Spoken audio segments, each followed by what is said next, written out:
Donald Trump is a 5D chess mastermind.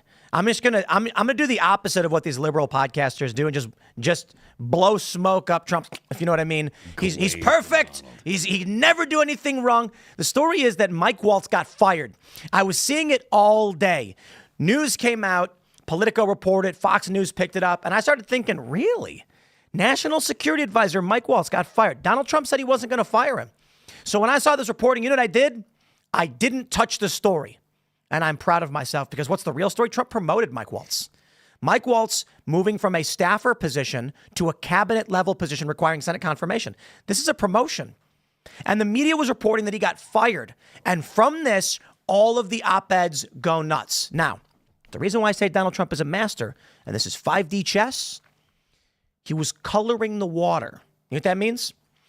They know they have leaks in the administration. So Trump sends out this information that he's going to fire Mike Waltz to somebody who knows. Then he wants to see if the story breaks in the press because he will know who leaked it. Now, I'm half kidding. I'm not going to play that game. I don't know that Trump was actually planning on doing this. Somebody got word that Mike Waltz would be leaving as national security advisor. They gave the story to the press. Maybe this was coloring the water. And the reason why I think it may be is because we've already heard from Secretary Kristi Noem, as well as Kash Patel, that they're going to start polygraphing people to figure out who's leaking to the press. So maybe this was Trump's big play, because I got to tell you, I'm loving this. If you Google search the Mike Waltz story, you get all of these perfect headlines that say things like Mike Waltz out as National Security Advisor, now in as UN ambassador. How is that possible? Because they changed the headlines once the news changed. But if you take a look at Reddit posts, you can see it was a spattering of op-eds from all the liberal press saying Trump fired him, his administration is in chaos, and that's the narrative they wanted to run with. Now they're rushing to update their headlines and issue corrections, although they're never going to admit it. They're going to do what's called a stealth edit. So we'll talk about that, my friends. We've also got another story. Kilmar Abrego Garcia, you know that guy that Democrats love to defend? Well, he threatened to murder his wife and then bragged he would get away with it and no one could do anything about it. So apparently his wife filed another domestic violence claim prior to the 2021 claim. And Democrats are now desperately trying to pivot away from the Maryland man and just say, no, it's all about due process. Sure it is. I got another one for you. Two stories. NBC News says a woman was deported and she took her 2-year-old with her, creating this legal, limbo. And the judge says, we don't know how this kid got removed. And the Democrats are saying Trump deported a 2-year-old American citizen.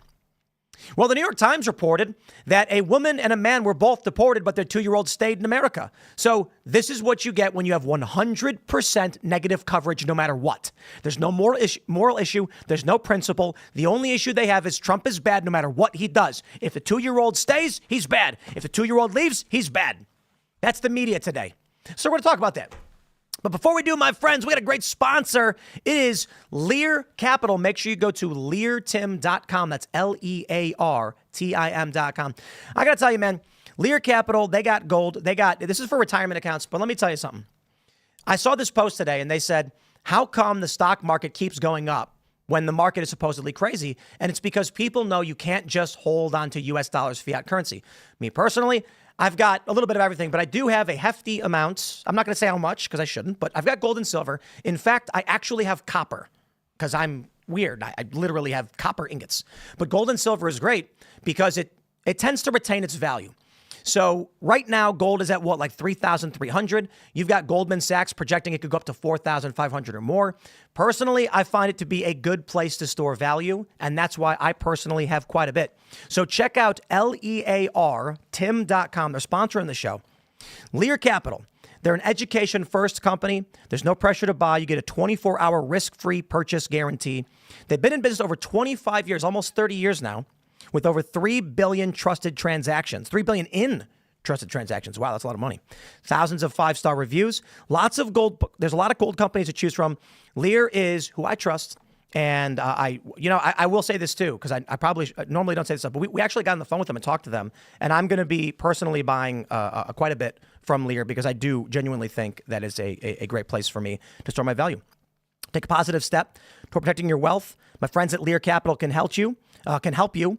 And will likely be helping me buy gold and silver as well. You can call 1-800-489-6450 or go to leartim.com for your free gold and silver investor kit to learn how easy it is to own gold in your IRA or delivered to your door.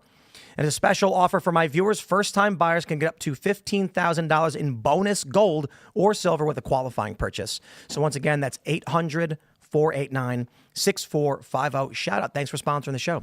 Also, don't forget to smash that like button. Share the show with everyone you know. Joining us tonight to talk about this and so much more is Rudyard Lynch. Hi, everybody. It's so good to be here again. And there are several different interesting things that happened today. Are you good if I get right into the topic? Well, we're going to do intros and come around. Okay. But So, did you want to start by saying you were wrong? Yes, I was incorrect. My prediction of 1,000 deaths by today was obviously incorrect.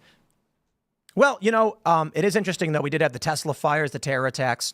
So I think you were a little hot in your numbers and your prediction, but we'll talk about it. There still is a lot of terror. There still is a lot of violence, but certainly not that many. Although, interestingly, people were tracking this when you made this prediction. For those that don't know, when were you? Was this like December or something? So I made this prediction last April because I predicted there'd be 1,000 deaths within the next year because I was talking to my friend Andrew Heaton. Hi, Andrew, if you see this. We've had him on the show, too. Oh, interesting. He's Pretty a good sure. guy. And I was on his podcast to talk about my prediction for why I think we're going to have a future revolution. So we made a gentleman's agreement then, and I shouted out in your guys' show this December.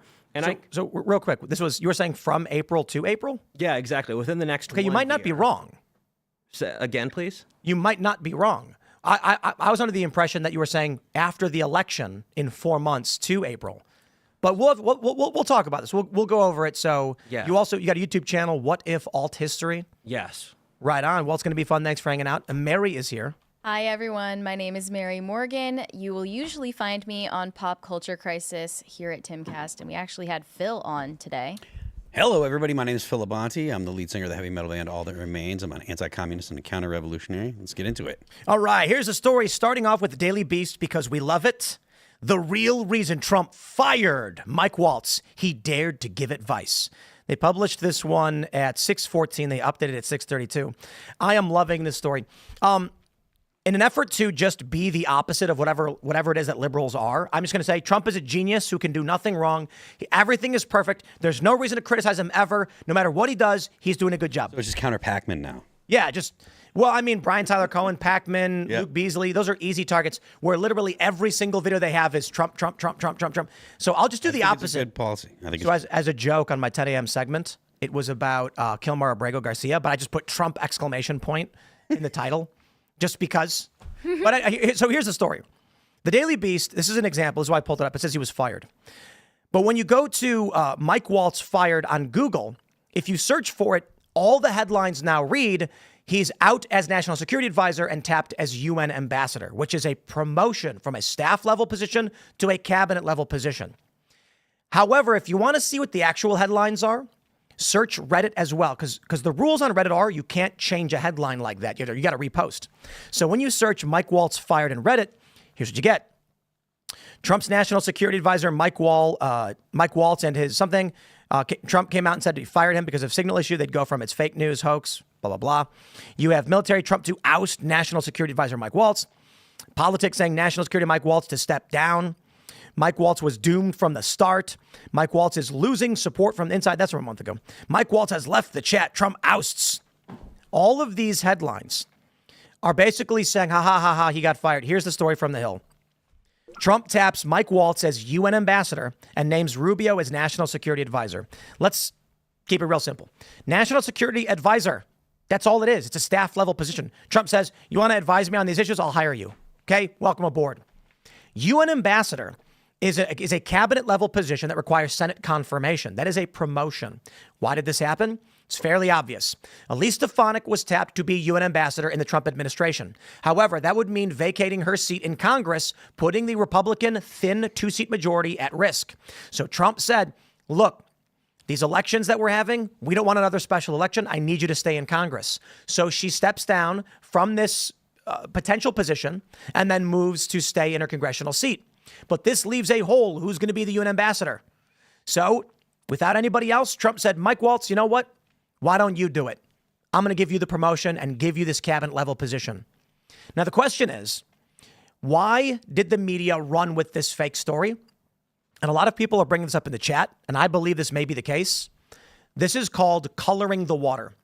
When you have a leak, here's what it means. There are 3 plastic cups on a table, all filled with water, and under all 3 cups is a puddle of water. One of the cups is leaking. You don't know which one. So you put red dye, green dye, and red dye in each of them. Whatever color the water on the table turns, you know which cup has the leak. So the argument is Trump whispers to somebody, I'm firing Mike Waltz. That person runs to the press and screams, Mike Waltz is fired. And then Trump waits to see if the press picks the story up. And then he knows who is leaking this information. Now, it might not be a single individual. It could be a department. But there is a lot of speculation that Trump leaked the first half of the story to see if a certain area of his administration would be leaking the information. Then later in the day announces, in fact, Mike Waltz is going to be UN ambassador and he's not being fired at all. So the media walked right into this one. Well, I mean, they walked into it because they're looking for any way that they can, slime Trump. Any kind of problem in the administration, they're looking to focus on as much as they can because, I mean, their entire business model is counter Trump. And I don't see anything new in this. Then my question is, who was responsible for the signal leak, and is there really any way to find out? I don't imagine It's probably multiple people. Well, I thought they already said it was like an intern or something who accidentally added them because they sausage fingers it. Wasn't it like from the signal? Yeah, it was something like they sausage. There was an intern? I don't know exactly who did it, but I heard there was some staff or intern set up the signal chat a day prior, and they like sausaged fingers Goldberg into it or something. I don't know if it should have been on Signal in the first place. That itself seems like a security failure. I think the issue is that Signal disappears the messages that are supposed to be in the public record. That's why it's wrong. I don't care if they're using Signal. Signal's encrypted. The other thing as well is that they don't trust the American security establishment. And so Signal is an independent, non-rest of American regime-aligned thing because any of the normal military systems they could use might be getting bugged by the other side. Is there any alternative? I mean, I just assumed that they had know. encrypted email services. I got to be honest. Thought that was a thing that they used. They have internal internet, like intranet, and there's that. Yeah. But they don't actually have, and It's just too much of a hassle, I guess. Well, the thing is, the intranet stuff, if I understand correctly, and I'm not an expert on top secret or the system that they use, but if I understand correctly, you have to be in a skiff to access those computers because those computers are only connected to other, computers on the network, and you have to be in a secret A secure facility. I think there's another way to put it. Mary, do you believe there's a deep state? Sure. I mean, there's a group of people who are hired that persist in these executive level and intelligence level jobs, or I should say governmental level jobs, whether or not a new administration comes in. So Obama gets elected, there's holdovers from the Bush administration. Then Trump gets elected, there's holdovers from Obama and Bush. Mm-hmm. So we refer to those people that have been in government for decades without being elected as the deep state. That's a simple way of putting it. The next question is, do you believe that there are people working in government who are working to oppose Trump and his administration? People who were hired by Trump? No. Well, I think people, maybe. including people who were hired by Trump, yeah. So what I see with this, why would they use Signal for, of all things, and why not go to the skiff or whatever? Sounds to me like they actually trust Signal can't be breached by intelligence agents who they don't trust. Well, when they let them in, yeah, which is the sausage fingers. I don't know if I believe sausage fingers is the. Well, then what you think someone intentionally brought them in? Your Occam's razoring it, but I don't think so. Sausage fingers. That's the explanation. Possibly. Autocorrect. What was his name? The journalist. Goldberg. The Atlantic. Was it Jeffrey Goldberg? Or some other Jeffrey? What? How does that happen? No, I don't know. Like they were They just swiping meant and to type Jeffrey something else. oh, come on. I accidentally ordered an extra burrito the other day on DoorDash. You could sausage fingers on accident. It happens. Like I was swiping through the thing, and then I must have hit the plus when I was ordering my burrito bowl. So We there put it in the fridge, wasn't- somebody ate it. So you don't think there was even a leaker to blame? Not an intentional leak. I think it was unintentional. Yeah, because this is not how you leak stuff. And nothing was really leaked. Like, I got to be honest, I still think there's a strong possibility Signalgate was they intentionally wanted this information to get out. So they brought Feels Goldberg like a in. scripted group chat. Yeah, it was the most Now you say tame- this, and like I'll say that. But read what they said in that chat, and it's really mundane. It's like only America can stand to defend our. I was like, why are they talking like this? And there's no shorthand either. Yeah, I thought I heard some takes that it was more so to portray Vance as being Anti-war. anti-war, like leaning anti-war. So it seems like that could be the case, but either way, it's not even a story. Journalists get access to this information all the time. The issue is that any reasonable human being would just respond with, guys, I shouldn't be in this chat. You know, I don't want to have access. Here's why I think that whole thing is fake. Yo, if I accidentally got a text from the president, Hegseth, and Vance, I'm going to be like, guys, stop talking right now. I'm not supposed to be here. I don't have access. I don't have clearance. Not if you're hostile to the president and you want to use it as a story. Would you publicize the fact that happened? No. If it did? No, these are sources. You know, like, this is the crazy thing about how these journalists are scumbags, which is why I do lean towards, in this story with Mike Waltz, the Trump admin is just looking for ways to screw him over and insult him. Trump just does it to their face, like on the ABC interview. But I got a lot of people, you know, I just went and did interviews at the White House. So I'm meeting with staffers, communications people. We met a handful of them. I'm not going to come out here and start screaming their names and talking about the things they're saying or doing. They have a reasonable expectation of privacy when they're dealing with me on certain issues. Now, I'll be honest, depending on the scale of information, if I accidentally got a text message from Donald Trump and I knew it was him and he said something like, I hate conservatives, they're all a bunch of morons and I'm pro-choice and I'm going to do everything I can to make abortion legal, then I probably would be like, yo, what? That's a crazy thing to be private messaging. And that's seriously detrimental to his base. It's deceptive. In this regard, it was a private communication over a security issue without classified information or minimal information that could be considered classified. So it was just nothing. It was a waste of all of our time. And it is now too. The media is trash. Well, yeah, I mean, that was the whole thing was, you know, Goldberg shouldn't have been in there. But the reason that he stayed in there and, you know, didn't make himself known and say, hey, guys, is because he was looking for information that he could use to slime the president. The fact that he's in there, as soon as he realized that he was in there, he was like, okay, I'm going to stay here because if they say anything that I can make into a story, then I'm going to make it into a story. He's been hostile to the president forever. He was all on the Russia So thing. when he said he was like afraid of, the way that he framed it, he was like, "Oh, I left the chat because it was out of moral principle, and I feared He didn't leave that the I chat, did was." he? Yeah. He did. He voluntarily left the chat, but he did screenshot everything. Obviously, Yeah, he stayed he in there. voluntarily left after what amount of time? I don't know Wait, how long, but when you, I don't know how long When you it took screenshot it. Signal, doesn't it tell the other person? No? I don't know. Snapchat does. It does. That's Maybe better. they should just do all of their communication on Snapchat because that would be more transparent. But like, I don't know how long it was between him getting added and then him leaving.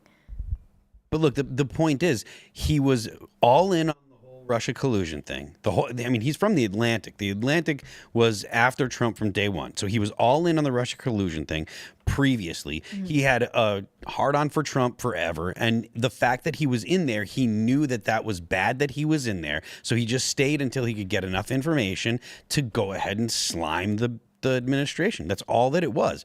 So if he was actually The a person- information that slimes the administration is the fact that he was added, not really anything that was said.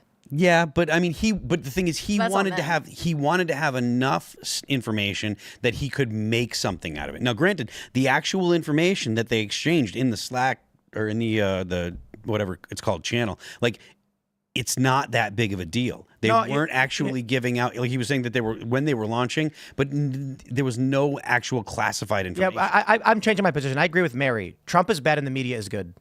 That's not what I was saying, Tim. Come on now. The media is bad and Trump's administration makes mistakes sometimes. Is that where we're at? Yeah. Well, the media. Yeah, I'm totally fine with that. I love when liberals are like, oh yeah, criticize Donald Trump. And I'm like, he sausaged fingers his phone and typed Kafifi once. He fired 59 Tomahawk missiles into Syria. I mean, like, come on. And that's low-hanging fruit. I know the Tomahawk missiles in Syria is really easy.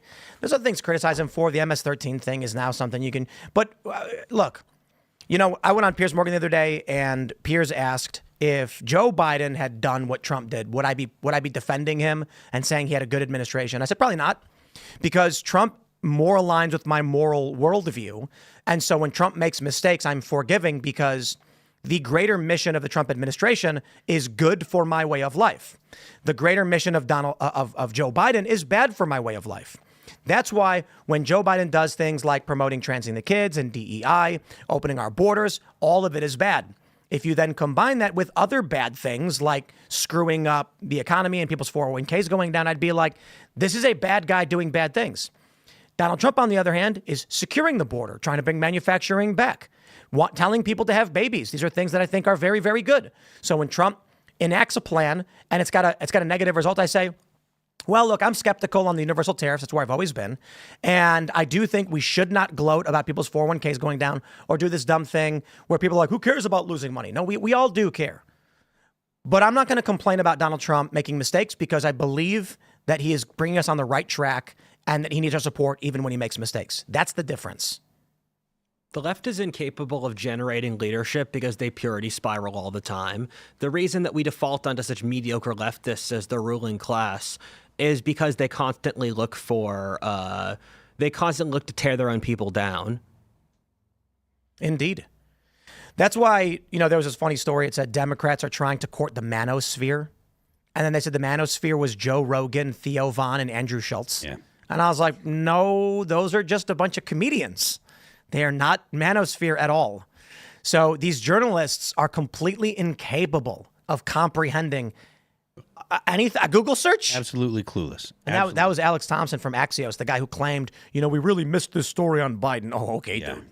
The cover. No, I think these journalists are just largely developmentally disabled. They're really out of touch. I mean, I think that the piece that they did on Hassan kind of shows that they actually said, oh, this guy's got a MAGA body, like a liberal in a MAGA body, and it's like admitting that the left we all is look full like of shit. Yeah, the left is full of like soft, out of shape. Let's roll with this. You brought it up, Phil. Here you go from the New York Times. A progressive mind in a body made for the manosphere. They changed the title. Oh. Yeah, because it said MAGA body before. Yeah. And but what you were saying is they're basically admitting that the left is a bunch of frail, low-T guys who don't exercise. Absolutely. It's absolutely true. Yes, of course, there are some dudes that are on the left that lift. Of course there are. But generally, dudes that are on the left are not thinking about things like, oh man, I should go to the gym today. I should do something to improve myself. They don't have that attitude. They tend to have an attitude of it's someone else's fault. It's someone else. There's someone else is the reason why these bad things have happened to me. They don't believe they have agency over their own body, never mind their life circumstances. So here's the original headline. Hassan Piker, a progressive mind in a MAGA body. Yeah. I love that headline. Let's roll with it. If you are fit, if you exercise, if you like weapons, that's MAGA. The only anomaly is that for some reason Hassan is progressive. I got to be honest though. I actually don't believe Hassan is progressive. And I actually don't think most of these people are. So we went over this the other day with David Pakman, Brian Tyler Cohen. Boy, I love dragging these guys right now because probably 95 to 100% of their videos are literally just Trump. Trump is bad for this reason. Now he's bad for this reason. Now he's bad for this reason. It's just like these people don't talk about news. They are literally just Trump review channels, which means there is a logical inconsistency. You can't simultaneously exist in this space where everything Trump does is bad. So like the immigration thing, which we'll get into in a little bit, where it's like a 2-year-old was deported because the mom requested the 2-year-old leave with her. How dare Trump do that? Then you've got a simultaneous story from New York Times. A 2-year-old stayed after his parents were deported. How dare Trump do that? So here's what I imagine. I imagine that if you actually got someone like Hassan or Pacman behind closed doors, they'd probably say a whole bunch of pro-Trump stuff. Easily. They're just putting on a show for money. I do believe Hassan Piker hates America. Yes. I do believe that he is like pro-Palestine. I do believe he hates Israel and all those things. But there are a lot of pro-Trump people also absolutely hate Israel and hate that Donald Trump supports Israel, but they like Trump for what he's doing for America. And that's, it is what it is. But I'd be willing to bet, based on the logic of Trump's plans, like, renegotiating the USMCA and things like this, if you brought those progressives in private with the cameras off, they'd say, I like all of these things. And if you go, those are Trump things, they'll go, I don't know, whatever. They won't want to admit it. I'm so glad you brought up David Pacman, because he's actually my example of the intellectual who is most symbolic for the ruling regime. Where Really? I have watched this clip of David Pacman multiple times just to analyze it, and it's him talking about the economy being good. And I watch it because it's just emblematic of the DNC personified. Like the economy being good right now? Yeah. This was like a year ago, but it was saying, the stock markets, the numbers are, line go up equal world gooder. It's that whole school Oh, right. of Yeah. thought. Graph go up. And a lot of these statistics are themselves completely falsified. So he's going off gerrymandered and falsified and exaggerated statistics at best, say that everything is fine. We're at war with East Asia. I want to do something. I want to do a couple of things. I want to show you first, David Pacman, because he deserves all of the attention he can get for his hard work. This is his list of videos on YouTube right now with 3.17 million subscribers. Bravo to him. He gets millions of views. He gets massive viewership, over 2 billion views. He makes tons of money. Dude's probably a millionaire. First video, Trump. Second video, Trump. Next video, Trump. Fifth video, Trump. Sixth, Trump.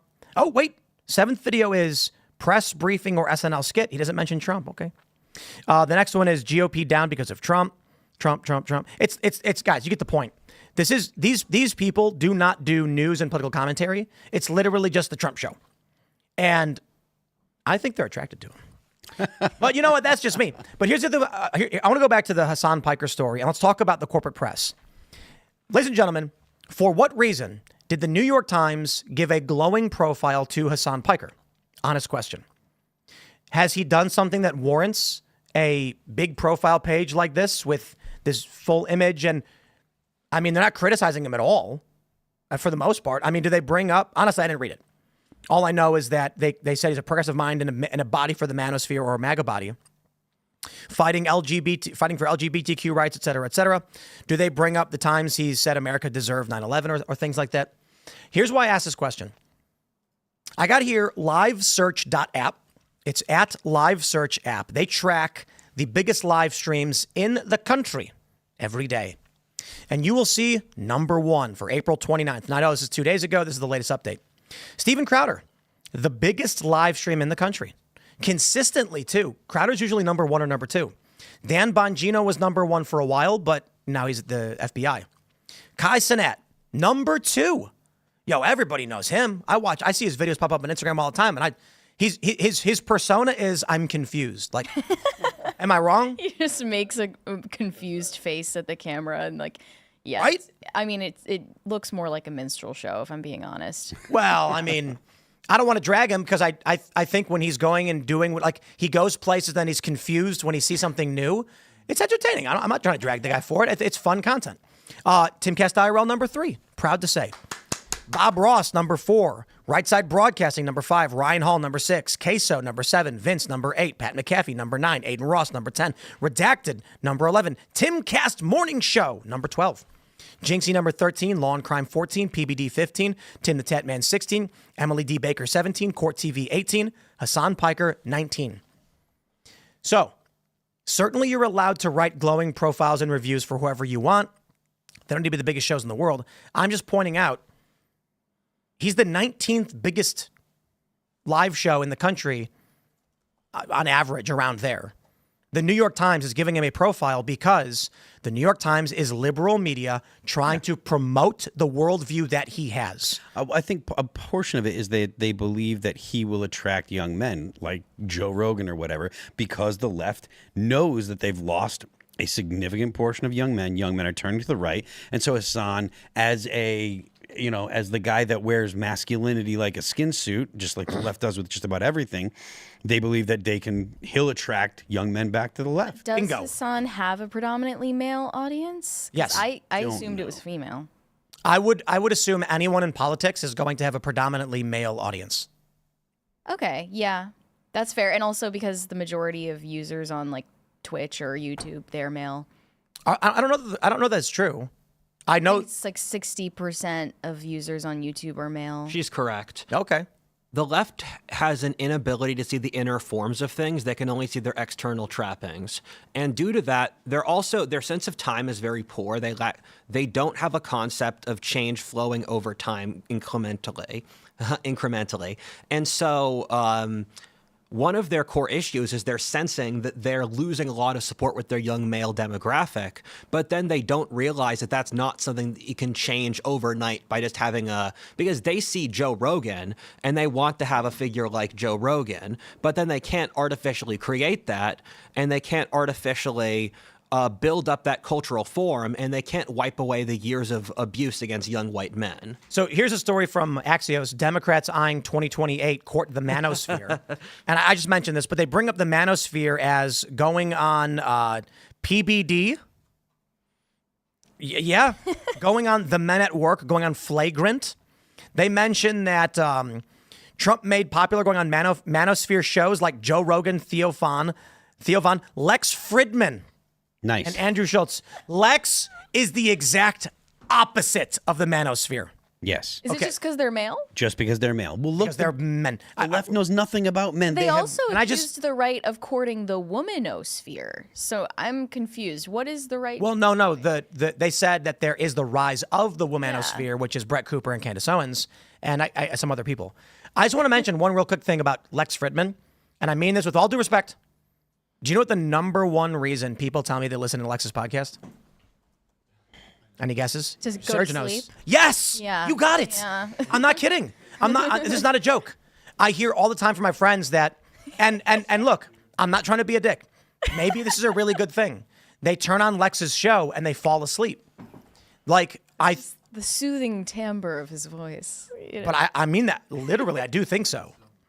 It's a very low, calm show. Yeah. Where the talking is quite like honestly a the white opposite noise of this. machine. It is, but it's interesting too. So you get a mix of maybe for about 10 minutes you're hearing someone say something like, with the AI advancements in the latest developments, we're starting to see programs that are writing them. Just knocks you right up. That is not the manosphere. No. But anyway, you make a good point. The reason why the New York Times writes an article about a guy who, he's got a big show, that's fine, but there's a lot of other people to write about. They've been demanding, they've been begging for the left version of Joe Rogan, which to be honest was Joe Rogan. And they're thinking, okay, Hassan's got a big live audience. Can we make him big? Can we make him the masculine presence to bring men into progressive politics? I think the answer is no, because I'm willing to bet that most of the guys who watch Hassan are probably not very strong. And guys who are masculine are not going to agree with a worldview aligned with progressivism. Probably no matter, dress like girls, too. Look, no matter how you dress up the salesman of progressivism, it is anti-masculine. Yeah, it is. Guys who exercise are not going to get down with communism. No. Well, one of the, again, on average. Again, the defining factor, or not the defining factor, one of the common traits of people on the right is they believe they have agency and the ability to affect their world. And people on the left think that life happens to them. People on the right think, I am able to have an impact on my life. It's why they are the go-getters. It's why they're the people that go and exercise. It's why they're the people that start businesses. It's why they're the people that do things. People on the left are activists because they want someone to advocate for them. This is something that's common. And again, it's not all people that are on the right or on the left, but it's very, very common. The left has thrown men away. They have blamed men and boys for all the problems in the world, and they've been doing it for 30, 40 years, and now they're realizing, oh crap, we kind of want their votes. And so they're doing the best that they can to attract young men back, and the best way to do that is get masculine-looking men to give the narrative that the left wants.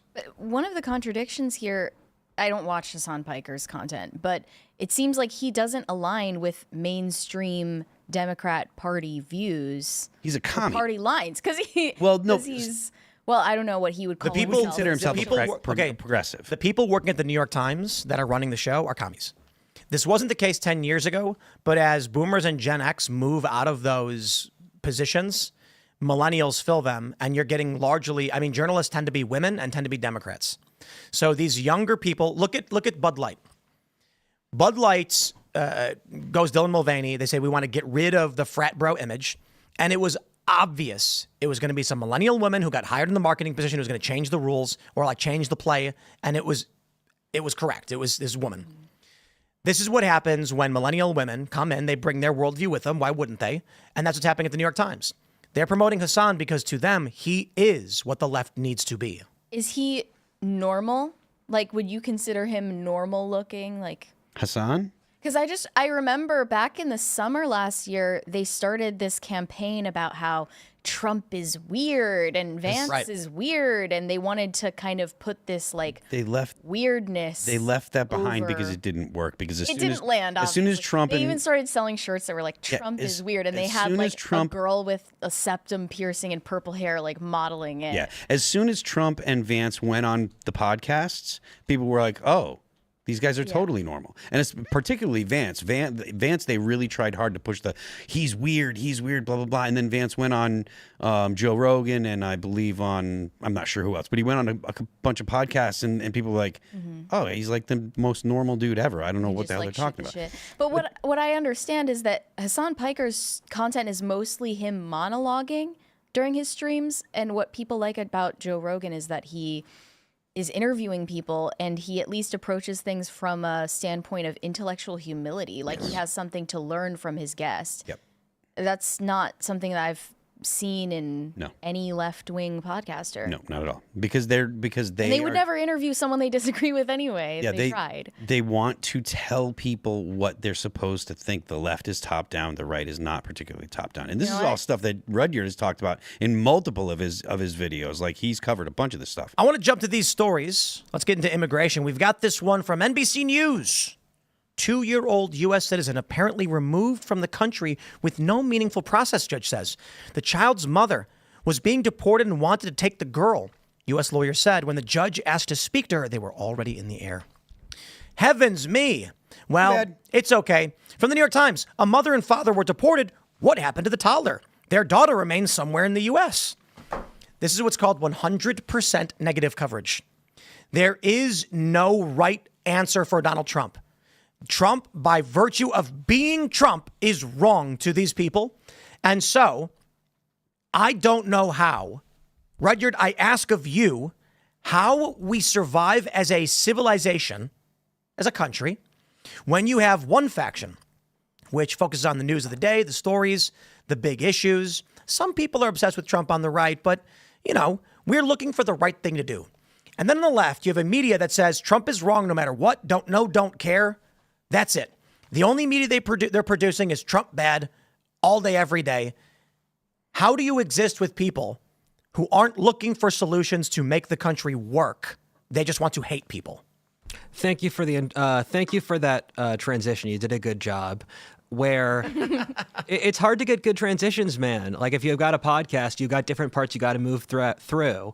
But I am known for my prediction that America is on the verge of a revolution or a civil war, and I've traced this back to multiple historic crises. And I stand by my thesis that we need to have a war where... Haha, this is one of those things where words are tricky, but there's an underlying very simple concept. The natural momentum of American society will result in a war. And that this is the ultimate culmination of the variables that are in motion. Because I've studied like 5 different historic models that predict we're going to have a revolution and civil war. and most of them go back to the 20th century. So But have you factored in the demographic collapse? I was going to talk about that. There's multiple points. So the shortest answer I can give you is I still think we're going to have a war, and there's several reasons for why I believe that.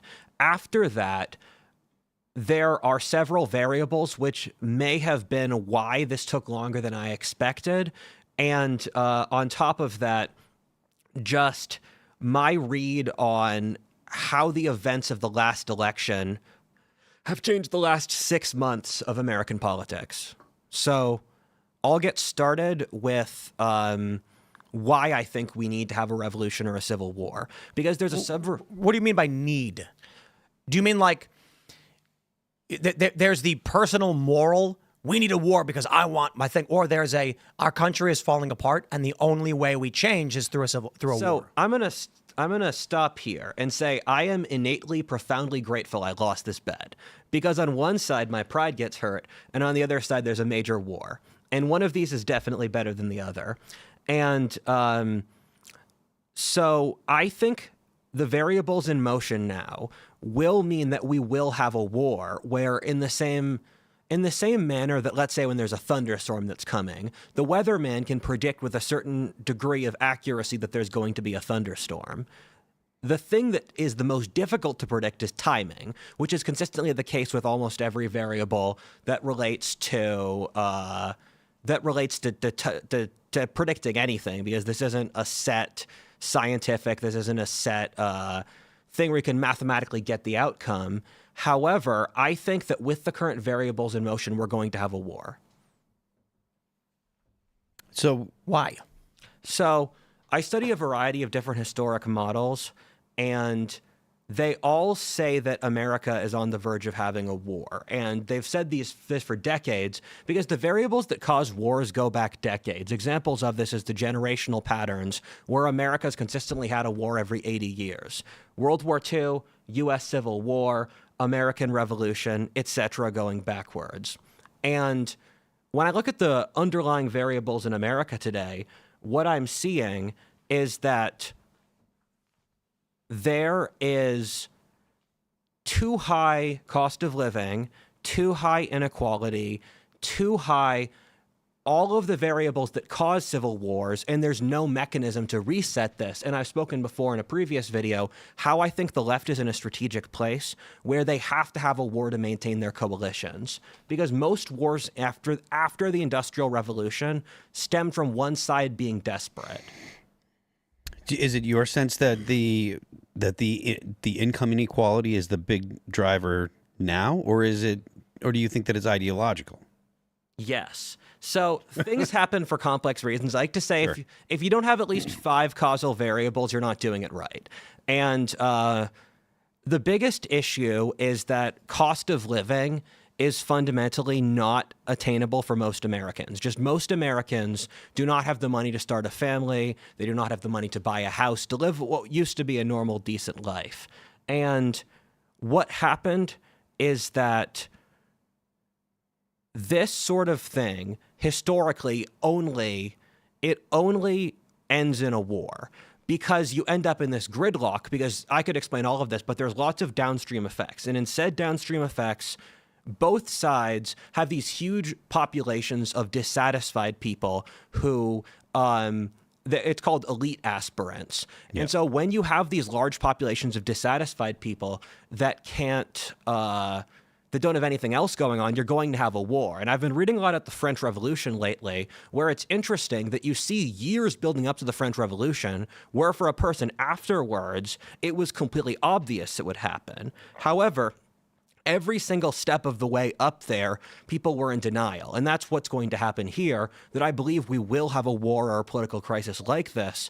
And then afterwards, all of the variables leading up to it will make sense. When you say political crisis, can you expand on that and what you mean by political crisis, if you're not talking about a kinetic war or whatever? So the reason I throw the political crisis in is that the variables I predict, they predict internal social crises. And so I say civil war or revolution because that's the normal variable that occurs.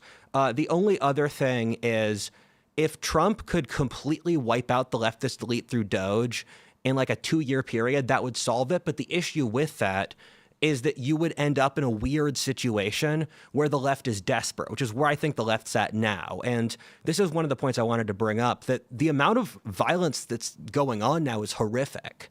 And these things, they're like brush fires. A brush fire will keep growing until it grows into a fire once it's past a certain scale. And the way the left is ramping up in violence in itself is completely terrifying. Do you think that that's something that and when I say they, I mean the left, do you think that that's something the left can sustain and actually intensify, or do you think that it's something that'll peter out? Because it's my sense that there has to be something that really motivates your average person to get involved for it to really spread. So the way these crises tend to work is that people's hands get forced under certain conditions where I spoke about this the last time I was on your show, but if you look at the English Civil War, you look at the French Revolution, you look at the fall of the Roman Republic, what occurs in each case is that there's a sort of political crisis, and then the political crisis forced the rights and the left to go into different brackets, and then they defend their own side. And so what happens is that normally something like a budget issue hits, or some politically important person gets murdered, and that forces both sides' hands. But again, this is the norm for these kinds of historic crises. Most people beforehand would not have wanted a war if they were asked, and then it happened anyway. What was the initial bet that you made? That there'd be 1,000 deaths. There would be 1,000 politically motivated deaths by the end of April. I made it with my friend Andrew Heaton when I won his podcast. Have you counted how many? No. The funny thing is that... Because there were like, I think, probably 30 or 40 from when you came on the show until... Yeah, so... I'm not counting because I said before, it wouldn't surprise you if it's in the hundreds, because if we hit 1,000, we're going to know about it. The thing I was really trying to say is that we'll have some type of politically motivated major crisis that would cause blood on the streets. In these historical contexts, like going back much, much further, were they also facing population decline? So like significant population decline. Historic population decline. I'm glad you said that as well. Another good transition, because I wanted to get to one of the mitigating variables where population decline has happened before in history. And especially so the kind we're talking, which is birth rate. So Will Durant, one of the best historians ever, he said the thing that killed the Greeks and the Romans was the declining birth rate. That was the number one variable he picked. Because when societies get wealthy, they stop having children. And that's been a consistent pattern for all of history. And city people historically have never been able to have children, where back in the ancient and medieval worlds, the cities were completely dependent on the countrysides just to sustain their numbers. Interesting. Right now, I believe Gen Alpha is supposed to be ending this year, and there's an estimated 40 to 48 million projected for Gen Alpha. Millennials are about 72 million. Gen Z is about 69 million. And we're facing what they're calling the demographic cliff, where because of the fertility drop-off after the Great Recession in 2007 and 8, we have no 18-year-olds to go to universities. We have no 18-year-olds, 16-year-olds even, to start taking low-skill entry-level jobs that help sustain small business and grow. There's a few examples we have here in Charlestown, West Virginia, where businesses are going under because they can't find anybody to do rudimentary work. So applying that to this political conflict we have, and I feel like either it happens in the next couple of years, fourth turning style, Strauss out generational theory, or what is it? A bunch of late 30s Gen Z fighting with a bunch of other late 30s Gen Z, and there's no kids for whoever wins? The thing I wanted to bring up is I've been looking at an interesting theory by Nietzsche, where Nietzsche was writing in the late 19th century. And the video I've got a couple videos in production. The one I'm currently writing is The Rise and Fall of the Blue Pill. And I use the blue pill as a moment of history in which, over the course of the 20th century, we saw the rise of just really silly worldviews that have no relation to reality. And the blue pill is a worldview built off platitudes and nice-sounding things rather than the truth. And so Nietzsche predicted the society of the early 21st century would be so weak it would be incapable of living, it would be incapable of sustaining itself, and it would hate those who had the will to keep living the most of anyone. And when I look at our era, we are terrified of we're terrified of change more so than previous historic societies. So I think it goes to reason somewhat that we would delay a historic event like this because of that. However, I still think that historic events like this have to happen because you look over the course of history, and whenever you see a major sociological or demographic shift, it's accompanied by war. And too many players in this current game have to have a war. And when I say social issue, what I could possibly be saying besides a war inside America would be, let's say, China attacking Taiwan and we fight them, or some major international war or something like that. There has to be a destabilizer to the current order because this order can't survive much longer. Let me jump to the story. I think this segment actually really exemplifies what we're talking about. This is from NPR. Trump appointed federal judge blocks use of Alien Enemies Act for Venezuelans in South Texas. There are a couple rulings. One was that in California, CBP that wants to stop an illegal immigrant can't unless they have a judicial warrant for that individual. And if they try to deport the person, that person needs to be informed they can choose to not deport if they want. You then have this story, which is just coming out today, blocking Trump's use, a federal judge, of the Alien Enemies Act for Venezuelans. Now, what's crazy about this story is that the judge granted class action status to basically anyone from like any Venezuelan immigrant, which is nuts. We are dealing with, in this country, the American tradition, which is people who have family here for several generations, who believe in the United States. And then you have, and that's largely represented by Trump. On the Democrat side, they are represented by illegal immigrants, non-citizens, and they want as many non-Americans to come into this country. And they simultaneously argue, we love America. This is our country. Clearly, both are not the same thing. You cannot have two factions of people, one that says America is for the children of those who built this nation, and another that says America is for anyone who shows up in violation of the law. What happens then? Because right now, with these judges blocking the deportation, we have an untenable situation. Trump has floated suspending the writ of habeas corpus to deal with these deportations, citing Abraham Lincoln and other presidents who have done this without congressional approval, but maybe later getting it. I'm wondering what you see happening in this regard and if this is a factor in this coming conflict. So Aristotle said that the marker of a tyranny, or at least one of them, is to rely upon foreigners over the citizens of said nation because the foreigners had no stake in the nation's stability.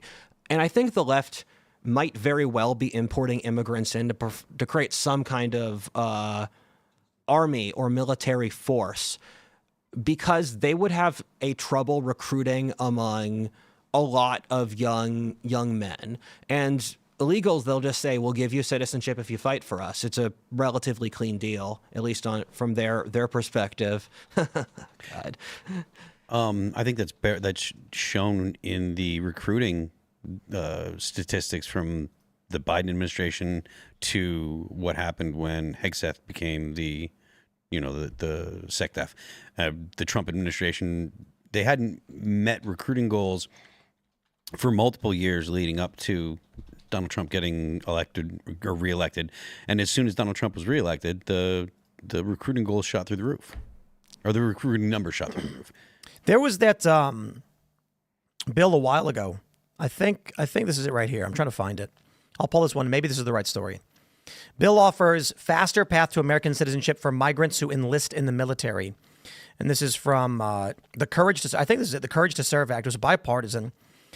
And they said if folks have the courage to raise their right hand, swear an oath to protect and defend this nation and put their lives on the line, then they sure as hell deserve the opportunity to be an American citizen.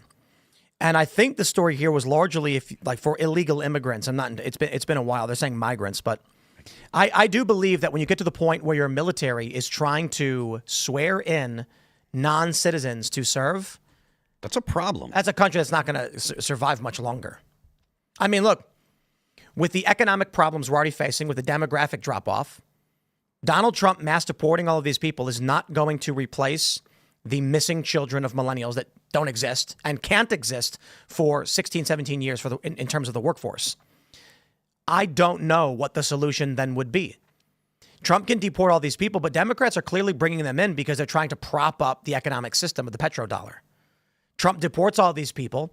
The reason they're fighting it is because the world they live in is graph go up is good. Trump says, no, we want America for Americans. But Americans don't have babies. So how do we sustain this infrastructure? You can't. I mean, I'm going to be blunt here. Mexico doesn't have a sustainable birth rate. Almost nowhere in the world there's a sustainable birth rate besides Africa. So it's our responsibility to start. We can't use the third world to prop up our numbers forever. So we have to start having kids ourselves. We can't do it ever. It never works. Those who have kids will continue to have kids. This is going to fix itself by the end of the century. We just need to hang in till there, because those who have children will be those who also have children after that. The culture will change because the culture is a natural, reflexive organism that adapts to its environment. It's not a straight line. So the culture will have to change to fix this. We'll just have to hang in there till it happens, because government interventions tend to not work. We may be looking at a dark ages. Maybe, but we have to take the plot lines we're fed, and I think we'll pull through, because Americans are bad at losing. You look at our history. but this is correct. I hear this from everybody. They assume that what we're talking about means like humans cease to exist. No, I'm not saying that. I'm saying that it's going to be like a dark age. There's going to be poverty, dilapidated buildings. City centers will collapse. Some cities themselves may become ghost towns. The funny thing is, if you go back in time even a couple hundred years, we have ghost towns all over the place. A town was set up for some reason. A couple hundred people live there, and they're gone. There are now small towns all over the East Coast. You can find them in Pennsylvania. They had big populations, and now they have only like 50 people left. Yeah. And you can see all the houses are just falling apart. Why? They used to be based on the railway. With the train tracks, delivering with the rail delivering all these goods, the trains would stop at towns to resupply. They need food, they need fuel. So then towns would exist to provide the jobs to service this cargo that was transporting across the country. Now we're largely just driving trucks. It's freight, it's highways. So the towns that were built next to these railroads are decaying and disappearing. When you have a demographic drop-off, Donald Trump deporting all these people, we might actually see medium-sized, like maybe not medium, but let's say like a city that may have 10,000, 20,000 people could just completely collapse in 5-10 years. Yeah. A really good example of this is in Ohio, where all those Haitians moved in. Do you remember what the name of that town was? Springfield, Ohio. And people were pointing out that they're no longer seeing like white Americans, are seeing Haitians everywhere. But I don't think people consider the fact that the population was declining in this place. People did not have kids. They were not repopulating their own area. And so I think largely the reason Democrats brought in all these Haitian migrants was they were like, this is an area that needs workers. Send as many people. We don't care where they're from or what it does. Now, that doesn't work. The problem of needing to maintain a city infrastructure is not remedied by bringing in people who don't know how to maintain city infrastructure. It is a desperate, holy crap, what do we do? So I think we may actually end up in a place, maybe in 10 or 20 years, with they're calling it there's the mortality cliff. That is a standard thing that happens for all older generations. So baby boomers are in their I think early 60s to late 70s, meaning boomers right now at the oldest are at life expectancy. 10 years from now, we're expecting a significant decline. They're expecting there to be, I think, around 20 million boomers in the next. How many boomers are there? I think it's going to be 20 million in 10 years. How many boomers are alive in the U.S.? And I think it's probably like, what is it, 60 million or something? 76.4 million. Is that what you have? Yep. I have nothing. It's not loading. Oh, here we go. 68 million as of 2024. What was your source? The Brave browser's AI. So the prediction is that 2012 they were 76.4 million. Okay, so let me get a fresh prediction. How many boomers in 10 years? Because I don't want to make it seem overly dramatic, like 40, 50 million people die. The other 10 years. Oh, go ahead. The other thing is, I'm from Pennsylvania, so I know a lot of the places you're talking about. I have several stories here, especially when I hiked the Appalachian Trail. I slept in a few ghost towns. And it's just really sad in Pennsylvania. But the death of the boomers is also the death of an entire worldview. where the boomers are holding together the post-World War II order. And so once the boomers retire, you'll see a complete cultural shift in a sub-variety of different things. Rock estimates 2035 there will be 50 to 58 million boomers. Okay, so I was way off. And by 2045, 37 million. So that's a really great point and an important one. The boomers are largely the principal voting bloc right now. So take a look at, these progressives that are being propped up that are younger. Look at the worldviews they're cultivating. It is a psychotic, deranged worldview with no cohesive policy plan, no cohesive structure of governance. It's simply Trump is bad. That is not going to vote for anything reasonable or meaningful. We will not function. This country is not going to function. I can't. Let me tell you guys this. I was looking at a house today. It's, I think, 5 point something acres. It's a bungalow. And they want around $500,000 for it. It's trashed. It's not worth it. The amount of work you'd have to put in to fix the floors, to fix the carpets and set it all up, not worth it. I asked the real estate agent, okay, so it's a big acreage, we get that, but the house needs $100,000 in work and you want $500,000 for it. And she said, well, right now in West Virginia, a new build bungalow on an acre is $600,000. Jeez. Yeah. And I said, that's impossible. That's impossible. Who's going to buy it? Like, the honest question. This is, it blew my mind that was the going rate for these houses. A bungalow is a 3-bedroom, 1-story house in a rural area on 1 acre for $600,000. Ain't no Gen Z going to buy that. No. Millennials ain't going to buy that. So what happens in 10, 20 years? Boomers are going to be much, much older and holding on all these properties. It's good. What is to come makes literally no sense in terms of a cohesive, functioning system. And I'll tell you this, flooding the country with illegal immigrants ain't going to change any of that. It's only going to make war. So I don't know what you do. But I'm curious again on those issues, what you think we could expect to see. So the reason that the housing market's so expensive is that there's a vast amount of cheap money in the economy right now. Or who?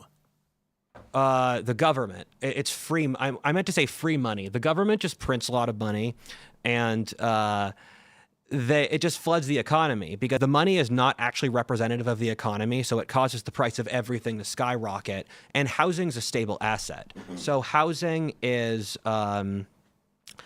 it's a physical thing. So when you invest in housing, as the value of the money deteriorates itself, the house is still there. So housing is hedged against inflation, which is why it's skyrocketing. Same thing as why the stock market. It's insane that the stock market has been having a very good time in the last 5 years when the American people have been completely screwed over. And it's because the government prints cheap money. And you can't hold cash. Yeah, exactly. So I'll put it this way. It's not that the value of the house is going up. It's not that stocks are going up. Yeah. It's that the dollar is crumbling. Correct. So this is really fascinating. It looks like the value of stocks is going up, but I wonder if you compare it to buying power, if the buying power value of these things is increasing, because I'd argue it's not. Buying power is garbage. It's collapsed precipitously in the last 10 years. I mean, I remember when everything, I'm 23, I'm young. I remember when everything was half the price it is now. And that's just, it's sad. And as of a little over a year and a half ago, in the previous 3 years, our currency had lost a quarter of its value. And that's the government numbers. And the government numbers are always lowballs because they always manipulate the stats. I mean, I would expect a number significantly higher, that the value of your currency for what it was 5 years ago is nothing. I want to add one thing. I want to add something. Right? We showed you guys yesterday and today David Pakman's YouTube channel. It's all Trump. How many views do you think he's gotten this month? I don't know. A couple million? I'd say 100,000 each video. So how many views this month? If he's putting out 5 or 6 videos per day. Let's say I'm making up numbers. 4 million, 5 million. 106 million views. Holy shit. In the last month, doing nothing but diarrhea from his mouth about Donald Trump. Damn. Jesus. Yep. I think Timcast IRL. Well, I can't track Timcast IRL as easily because we're split between multiple platforms, so that's actually hard to track. Our views had gone up, but I can't really track it. You know what I can track is just my Timcast news on Social Blade, which it's still split. 28 million on just YouTube alone, and then it's probably another maybe 10 on Rumble because it's split. It's harder to track. David Pang's not on Rumble. The reason why I bring this up. What do you think it means that our media space? Let me also do this. Brian Tyler Cohen, because I want to show these guys whose only subject is Trump. 196 million views. Unreal. Estimated monthly earnings $785,000. Damn. And I'm going to tell you that's a low number. Damn. The only thing they say is Trump. Every single video. Our culture is deranged. I'm sorry. This is you can argue that clearly it's not 196 million Americans. It may be 20 million Americans who watch these videos religiously, but either way, a large sect of the population, their brain is being fried like a sunny side up egg in a frying pan, like that commercial back in the 80s. This is your brain on drugs. I can't imagine what the next 10 years is going to look like. If Trump leaves, I mean, Trump's going to leave. What happens to the brains of these people if there's no Trump? It's like their whole world ceases to exist. Can it transfer over to Vance or whoever is the successor? I don't think so. They're trying that with Elon because the reason I think they're targeting Elon, because I didn't understand the Tesla move in any other lens besides this, is they focused their hatred on Trump for the last 9 years. You can only keep your audience engaged for so long. And so I think they're switching over to Elon because he's the wealthiest man in the world and he's a big attractor of envy because the left is motivated by envy. And so I think they're switching over to Elon as just a new target to feed their energy off. Okay, I'm not saying it's comparable in numbers, but I just saw that Sheryl Crow sold her Tesla to protest Elon Musk. And then I'm assuming someone who supports Elon Musk, as she put it, showed up to her property to kill her. It was some life-threatening situation. Obviously, she's fine. But that's why I think that the derangement is spreading to both sides. You guys ready for this? Am I wrong? I never said it wasn't. I've said for years that both the right and the left are going to get violent. So if envy motivates the left, what motivates the right? Disgust. This is one of my favorite ideas, the 7 emotions. So different societies are powered by different emotion. Okay. You guys ready for the next hammer drop? Yeah. We'll start with this. Brian Tyler Cohen, who all he does is make videos about Donald Trump. David, 196 million views. David Pakman, 106 million views. Nothing but Trump videos. How many views do you think Joe Rogan got on YouTube? 200 million. Biggest podcast in the world. How many views? Do you say 200? What do you say, Mary? I feel like he has more listeners than viewers, so I don't know, 300 million? What do you think? Phil? I don't know. I'm going to go with 250 million. 52 million. That's not many. The biggest podcast in the world is not Joe Rogan. So we have to figure out what it means to podcast. Because I can make this argument. The biggest podcast in the world is Timcast IRL. Why? We have the largest live audience for a sit-down, multi-person conversation Monday through Friday. Steven Crowder's not a podcast. He does a news comedy show. It's a news comedy show. It's singular host with a crew, and they write comedy and sketches and jokes. So that would mean that, well, he's out of the running for the top podcast. Then you have Kai Cenat's number 2. But that's not a podcast. It's a live stream where he just talks to his audience.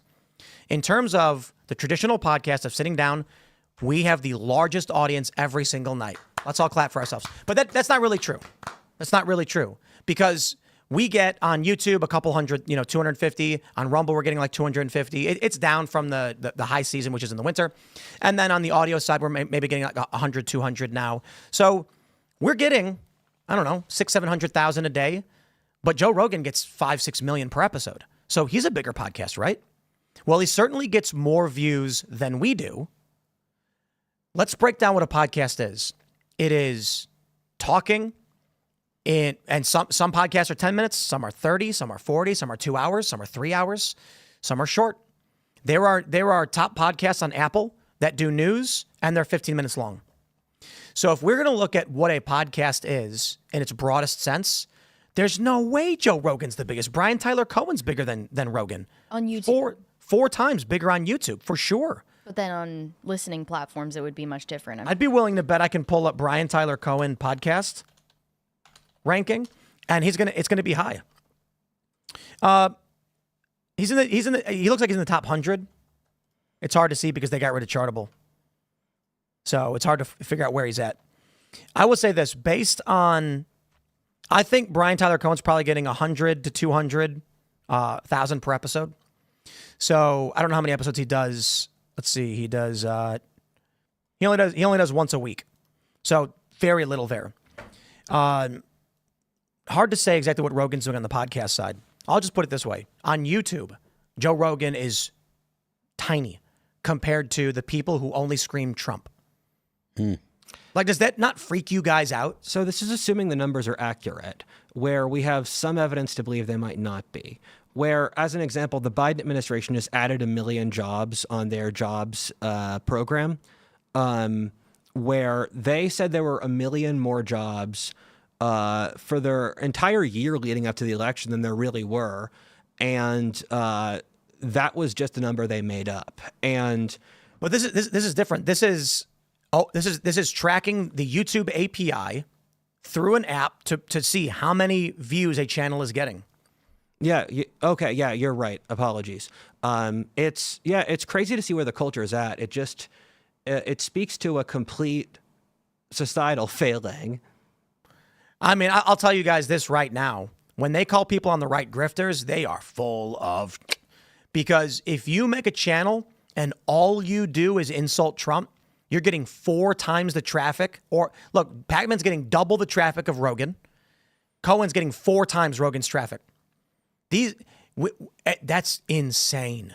Insane. The biggest YouTube podcasts right now are simply Trump is bad no matter what he does. Yeah. Nothing else. No other subject. Which is ridiculous that's still the case 10 years into Donald Trump being a political entity. I was talking to the crew about this earlier, about why you get authoritarianism. The founding fathers were oppressed by the crown.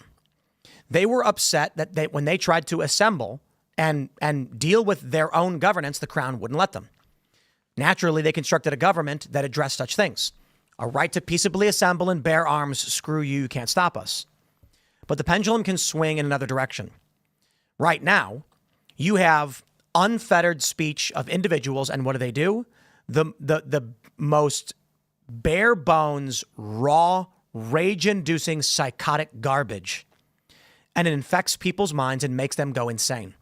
I'm not saying ban them from doing it, but I wonder what the founding fathers would say if they looked at this media phenomenon right now and they said, you've got some of the biggest media production, millionaires, men of wealth and merit, these people are making donations, they're advocating for policy, and the only thing they do every day is scream about how much they hate one guy? I don't think the founding fathers thought that's what was going to happen with free speech. It's funny you say that, because the founding fathers, when they made America, they were looking back to the pre-existing history of republics. And they were looking especially to the Greeks and the Romans who had republics earlier. And the interesting thing, and the number one thing the founding fathers were worried about, is they had studied Aristotle. And Aristotle has 3 different political systems: oligarchy, democracy, and monarchy. All have their core strengths and weaknesses that lead off, based off their greatest strength to their doom. And for democracy, they said the failing was equality. And they said that you would start to see equality pop up as an idea, and that equality would ultimately kill democracy. And they said that mob psychology was the number one thing that would destroy democracy. So they knew about mob psychology because the Greeks and the Romans had enormous issues with mobs in their democracies. There's another potentiality here, which is maybe a bit scarier. The views that are garnered by these Trump psychos are fake. Yeah. I'm sure a lot of them are. One of the stories that we have coming up, we covered this story a couple days ago. It's a segment that's going to be up at some point. Researchers were using AI chatbots to target individuals on Reddit to build a profile on them and then respond to them in a way that would change their minds, and it worked. So when you look at the views of these prominent individuals, it may be bots for one reason. When a young guy enters politics and he sees that if you go Joe Rogan's route, you get 50 million views. If you go anti-Trump, you get 100 to 200 million. Which way? And so these young guys are like, that's the mainstream. The argument made a long time ago is that the corporate press exists to convince 80% of the population that the 10% are the popular mainstream ideas. Oh yeah, totally. You got it statistically right. Where wokies are about 10% of the population, and then 60% of the population in game theory terms can be manipulated by the public. And so, so that's you're right. That's exactly what they're doing. So do you think these views are fake then? It's dead internet theory, they're bots? So it's hard to disentangle between them because, as an example, almost every major issue the left cares about, they care about because it was a popular issue in mid 20th century Marxism, where, and I've spent a lot of time studying the anthropology of the left, so feel free to ask any questions on the topic. But in the mid 20th century, the Marxists thought the working classes aren't getting us power anymore because the working classes realize that capitalism gets them richer. So let's pivot to ethnic minorities, women, and gay people as demographics where if we pander to said demographics, we can hold power. And then what happened is that generations afterwards, the left was incapable of realizing that this was a strategy that that the left made up for the express purpose of getting power. They ate the propaganda. That's all outlined in Mark Hughes' work. Exactly. I don't think we've black-pilled the audience enough, so we're going to go to this story from Fox Business. This is, I'm kidding, this is actually a white pill. Robbie Starbuck says it's too late for Meta to apologize after AI chatbot allegedly defamed him. Fox, it is not alleged. Facebook has apologized for it, and Meta AI admits that it did it. If you pull up Meta AI, it says, yes, Meta AI accused Robbie Starbuck of, here's the story. About 9 months ago, Robbie Starbuck, who's a conservative personality, ran for office. He's an activist, a speaker, a public figure. Someone posted an image. I could be getting the story, but I believe it's this. Posted an image of Meta AI saying that he was arrested on January 6th and imprisoned, pleading guilty. That is fake news. Robbie's like, I was not even in D.C. I live in Nashville. I wasn't there. That is defamation per se to accuse someone of a crime.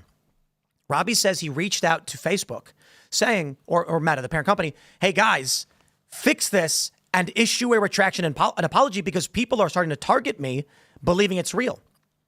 Facebook did nothing. Over the next 9 months, Robbie says it got worse. More fake images started to appear from Meta, more images from Meta AI making fake statements about Robbie is what I mean to say, saying that it even got extreme to the point where it said his children should be taken from him because he's a convicted criminal and insurrectionist and all these things. This is where things get really crazy. There's so much to break down in how revolutionary this story is going to be. So Joel Kaplan, I think, I thought I had the tweet pulled up here. It's somewhere. Do I have it right here? Yes. Joel Kaplan from Facebook says, Robbie, I watched your video. This is unacceptable. This is clearly not how our AI should operate. We're sorry for the results it shared about you and that the fix we put in place didn't address the underlying problem. I'm working now with our product team to understand how this happened and explore potential solutions. This is one of the craziest political stories I've ever seen, and it is going to change the game for all of us. Let me break this down. Facebook has admitted fault. Joel Kaplan is not some random guy. He's Chief Global Affairs Officer at Meta. This is a top officer level position at Meta saying, we're sorry our program did this. Admission of guilt and fault. They created a product that defamed Robbie Starbuck It's defamation per se. He's suing for excess of $5 million in damages. He's also asking for punitive damage as to be determined. I'm assuming this actually, this next part, because he didn't talk about it. But the presumption is in the lawsuit, jury will determine punitive damages to be awarded, which estimates could be 1% to 3% of the value of the company or upwards of 9% depending on which state you're in. That's what Robbie told me. Meaning he might make himself a billionaire over this lawsuit. Good for him. The crazy thing about it is that Facebook admitted they defamed him. I've never seen a defamation case where the defaming accused party says, yes, we did this before it went to court. They've thrown out the window any opportunity for dismissal, which means they will go to discovery. This is where it goes. I'm assuming this because who knows what a judge says. But based on their admission of guilt, this should get past any motion to dismiss, which I doubt would happen. It's not going to be settled because now Robbie, with their admission of guilt, can go straight to a jury awarding punitive damages. If they get discovery, they can look at the training models for Meta's AI and the algorithm to determine why it was lying about him. It may turn out that an individual intentionally injected fake information into the AI. Here's where I think it gets really interesting. This means, and it's not just about this lawsuit. For the longest time, the corporate press has been lying about people like me, lying about people like James O'Keefe. I use him as a great example because his Wikipedia is a crazy lie. And they say you can't sue them because they have Section 230 protections. Well, hold on now. Unfortunately for these artificial intelligences, they have absorbed all of the lies from the corporate press and presume it all to be true, which means if you go to ChatGPT or Grok or Meta AI and you ask it, tell me about James O'Keefe, and it pulls in that false information, that company has now defamed you. Outright, the product did.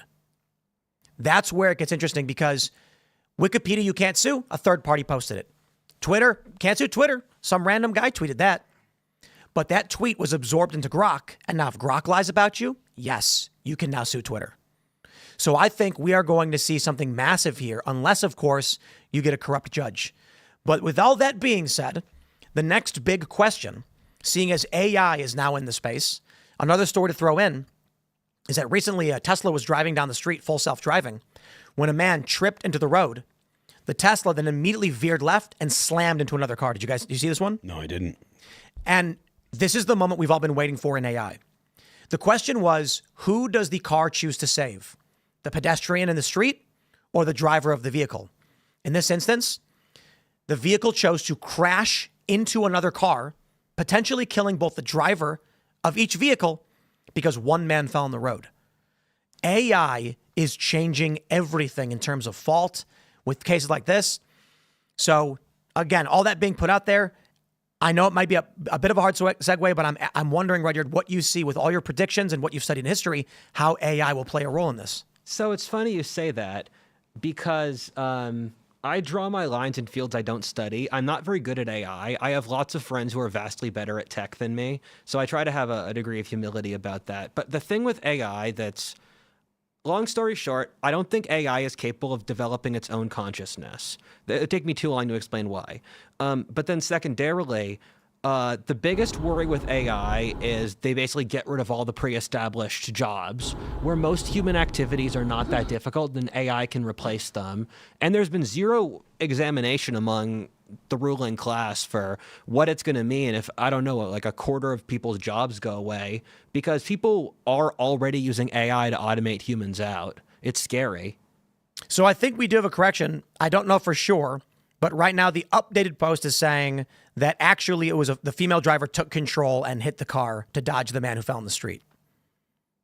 So that may be the case. We're still morally superior to the robots.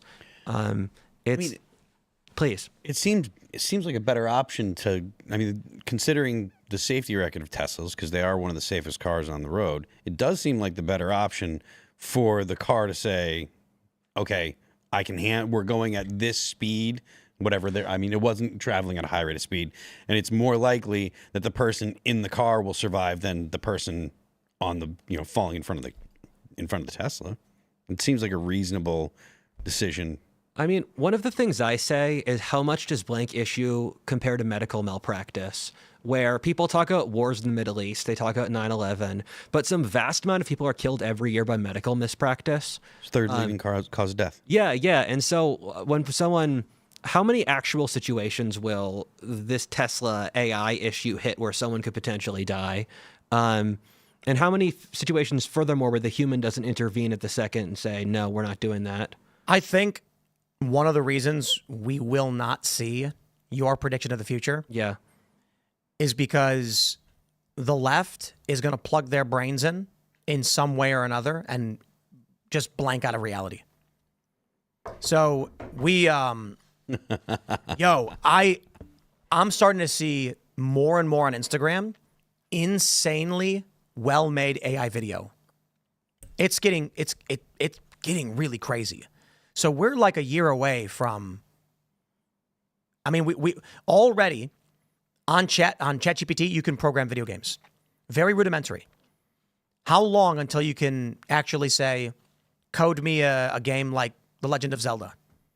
Right now we're at like Commodore 64 and Atari level games. How long until it's at NES, SNES, N64? It's going to be rapid exponential increase. I see many of these left and Gen Zers just being like, I don't need a house. I'm going to live in a bachelor apartment with 7 other guys, $50 a month. Sit down, go in VR, do whatever you got to do, and maybe Neuralink, whatever. That society is not going to procreate. Indeed, so there's no war. So I still think we're going to have a war. I'm standing by the bet. Because the violence is ramping up and things like this tend to spool upwards where I think we've hit critical tension. I hope you're correct. I hope that the left just gives up. But also the left has been perfectly willing to kill their entire civilization in exchange for not, yes. And currently the left are the ones that are, not only are they ramping up, but they're the ones that are pushing forward the violent rhetoric. Yes. You're not hearing any of the leaders try to talk the regular people down. They've lionized Luigi Mangione and people like that. So I completely understand or completely agree with your point. It is the left that's kind of ramping all this stuff up, But go ahead.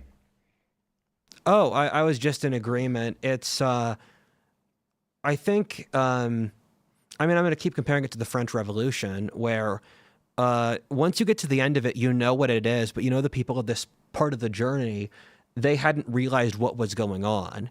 And it's the other thing is that even if there isn't a war in America, I think there has to be a war around the world where the tensions we talk about in America. I have a hobby. I watch documentaries from around the world, and you look at South Korea, you look at Australia, you look at France, you look at Canada, China. Every country in the world is talking about the same crises. Those crises being housing costs, not enough jobs, crisis in mating, crisis in meaning, crisis in just people lack of will to live. And it's constant around the world. And you see it the worst so even in places like China that are completely different civilizations. It's heartbreaking to see the stories that come out of China now. Like what? Oh, it's just insane. Where you hear like China's gone full totalitarian mode, and it will take me a while to explain what all of that entails. But there's a 2 million gap in the amount of cremations vis-a-vis the deaths accounted for. So 2 million more cremations for causes of death that are basically unmarked. Whoa, what does that mean? So from the Chinese records, so with deaths, cremations, they burn the body. They're burning 2 million more bodies than are statistically accredited for. So then where are those bodies? 1.5 billion anymore. Are you suggesting that they're killing off their own people? They're mass executing people? They did that before. They killed 40 million people within living memory. It was the bloodiest atrocity in history. And they're probably doing it to the Uyghurs. They're probably doing it to their own people. They were starving Shanghai for months because another Communist Party clique was there. They've gone full totalitarian. They teach warfare among the elementary school students. And this stuff sounds crazy, but this is what totalitarian regimes always do. And when Hitler and Stalin were killing people and Mao were killing people, we had no idea. Wow. Mm-hmm. I check China more than I check America, and every single time I check China, it's worse. Jesus. Sounds kind of like whatever does happen, after the dust settles, it's going to be probably Catholic conservatives that are going to be left standing in the United States. And that's because of their high birth rates relative to any other faction. Or you could argue that some areas might be Muslim. But because there's more Catholics in the U.S. than Muslims, I'd estimate that if there is a great catastrophe, if the fourth turning happens, and within the next 10 or 15 years there's a war or whatever, Catholics, I believe, are at like 2.3 fertility rate.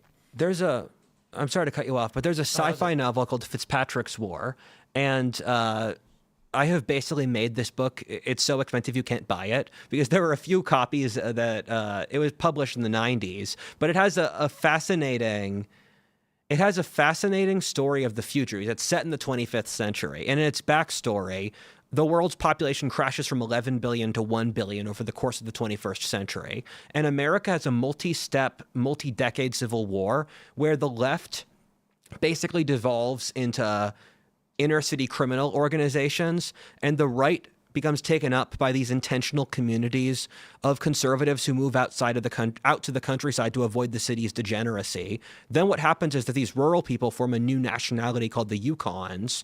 The Yukons build the new American Republic on the ruins of the destroyed America. The Muslims populate Europe, the Chinese populate East Asia, and the population collapse occurs due to a combination of birth rate crash, genetically engineered diseases, war, and supply chain issues. That sounds awesome. Have you guys read or seen A Handmaid's Tale? I have. It's a good book. So I've not, I tried watching the show a little bit, but I didn't care. I didn't read it. But what I've heard a lot from feminists, and I'm not sure this accurately portrays the book, is that it's basically women are forced to have babies for their country. But my understanding is that the story is about a post-apocalyptic America and a collapsing birth rate and humans facing extinction. So the book is really good. The TV show's not, which is sad. And it was written in the 90s, and it's about a world where, due to some failing of industrial chemical processing, the vast majority of women are infertile. And so in order to solve the population crisis, religious conservatives launch a coup, and then they basically force women into sex slavery. And so that's the thesis where the main character, the handmaid, she is one of the polygamous wives of one of the ruling nobility of this state called Gilead. It's based in the suburbs of Boston. So I was just thinking about that because I'm like, if humanity was facing extinction, I mean, what? Obviously, if the story is going to get into like these guys are corrupt and they're evil, I'm not talking about that. If society is facing extinction, would you not need to have women have babies? You posit a trick question. That's an honest question. It's so you look at the events. At that point, you wouldn't need to force anyone to have babies. I disagree. Look at the show The Last of Us. Have you seen it? Yeah. Are you watching season 2? No. It's the apocalypse, and the main character. There's like a bunch of lesbians and gay people all over the place. Well, that's because it's a TV show. That's because it's the message.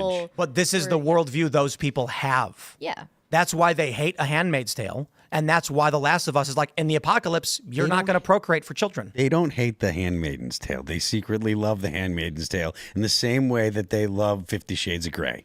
The cat girl Kulak take. But it's true that I can't say this is true, but it does seem likely that the reason that they're so obsessed with it is because they all secretly desire to be the handmaiden.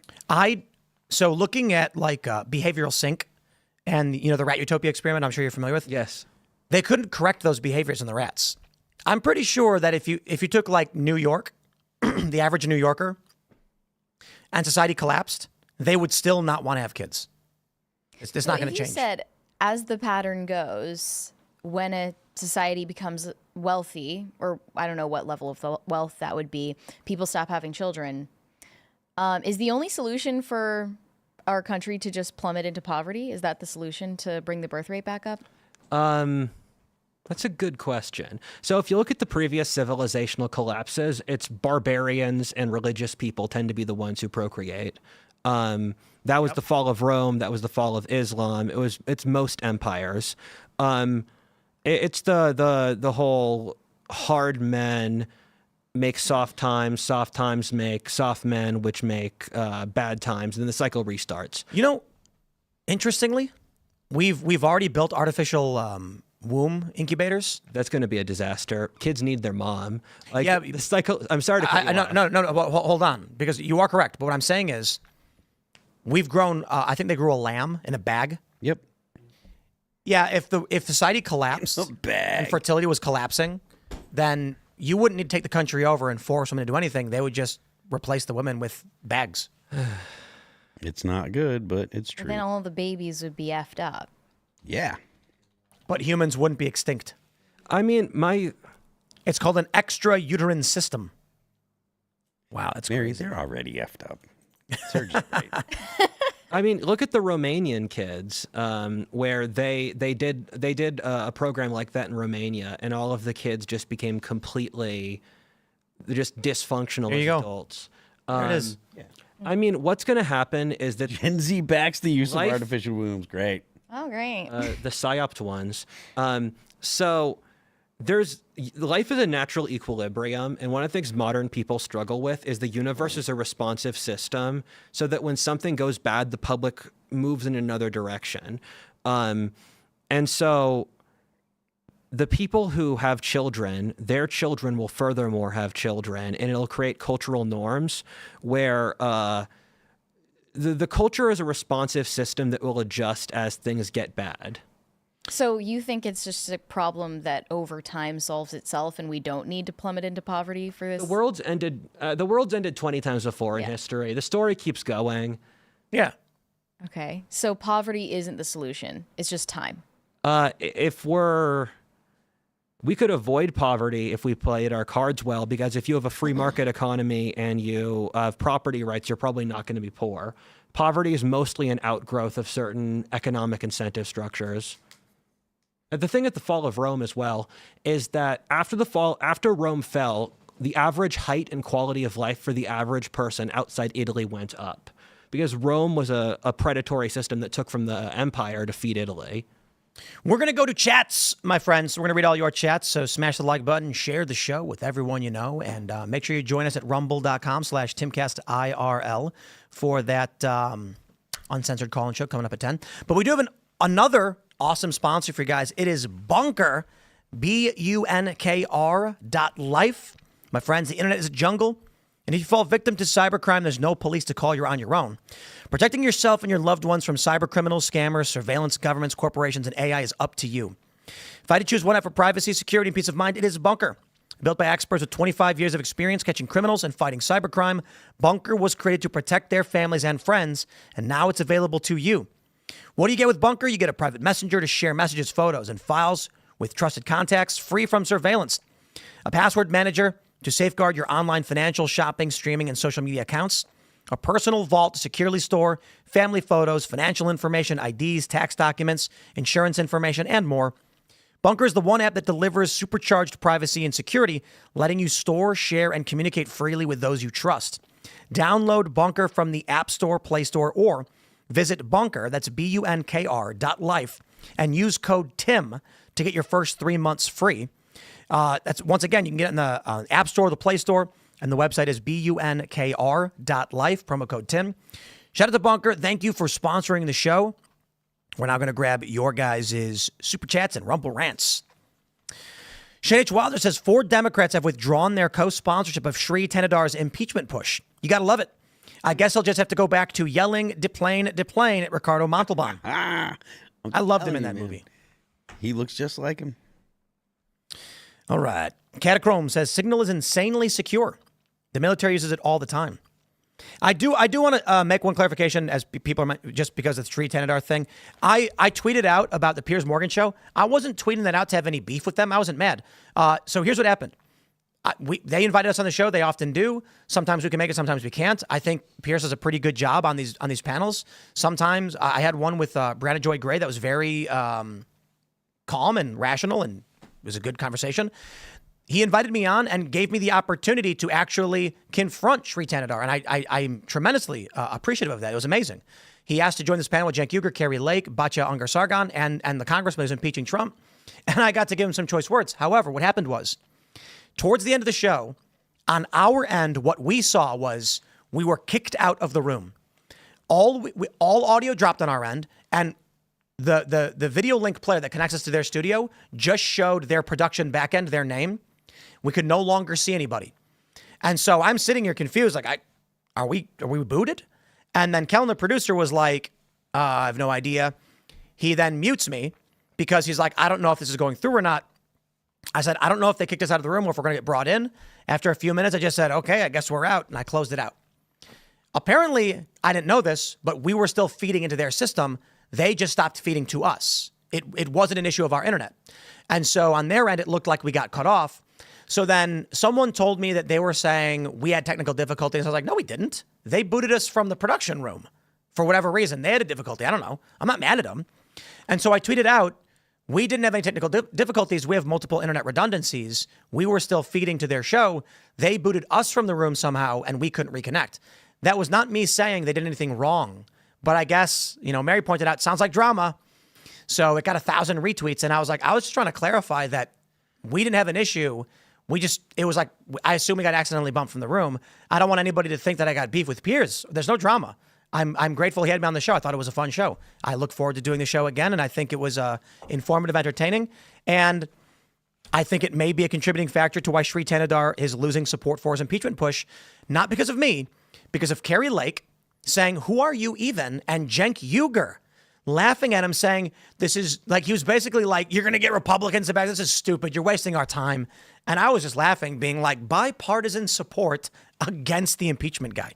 But I just want to make that clear because, I don't want people to think that I got beef or that Piers did anything wrong.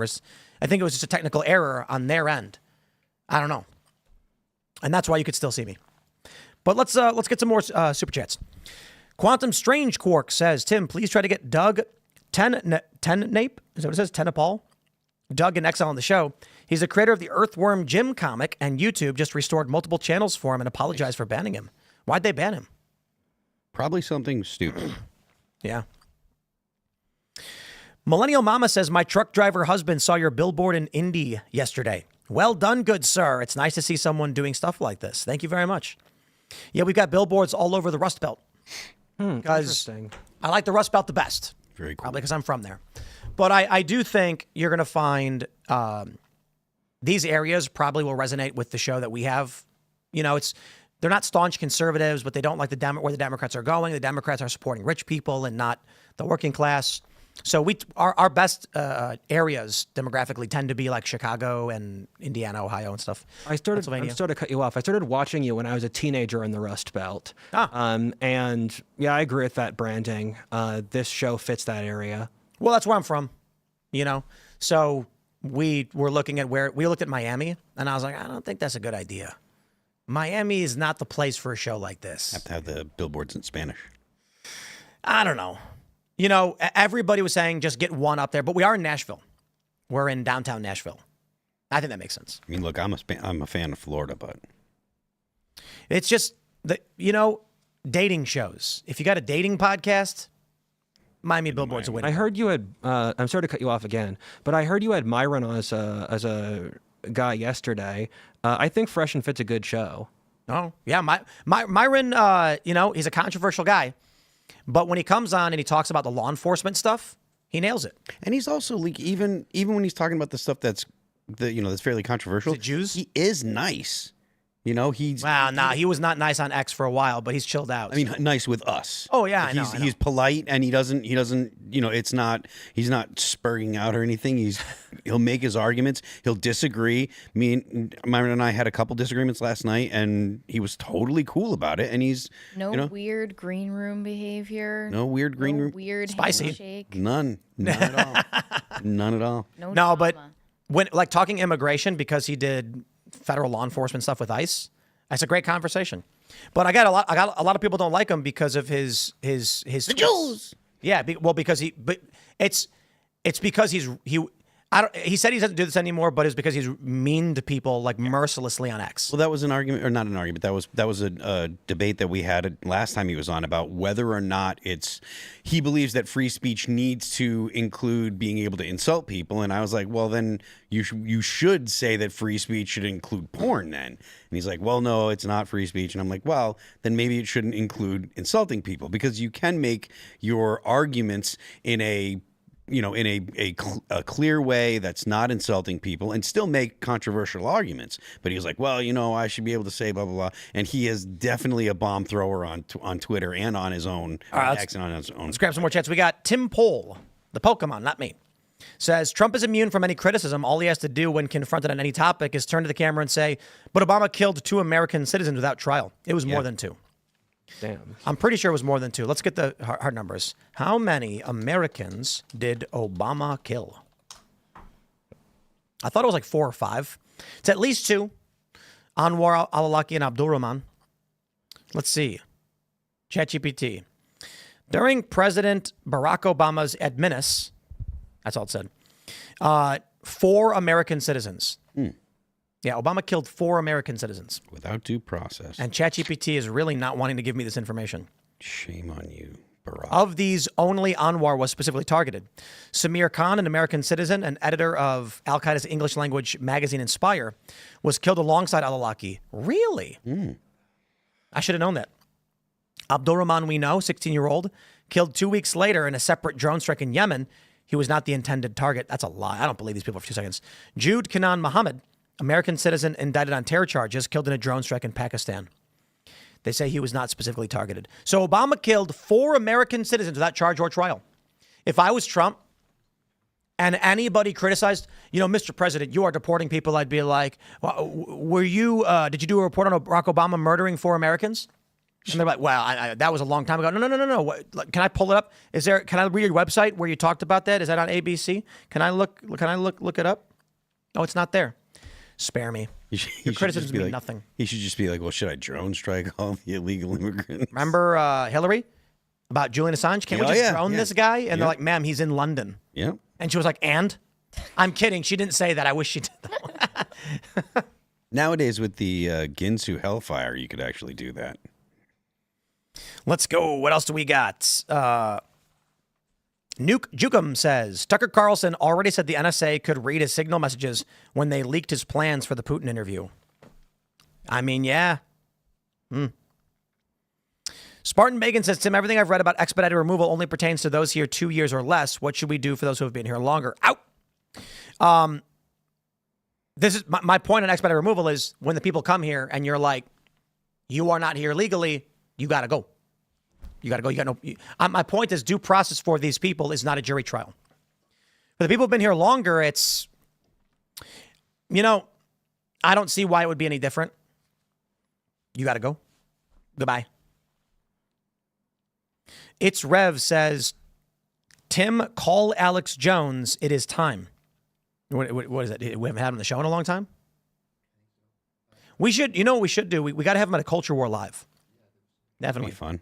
Yeah, he's a busy guy though, so it's hard to tell anybody who's got a show, hey, fly to DC and do this show. You know what I mean? But this Saturday, Culture War Live is going to be epic. It's probably going to be a chaotic mess, but that's why we asked Alex Stein to show up.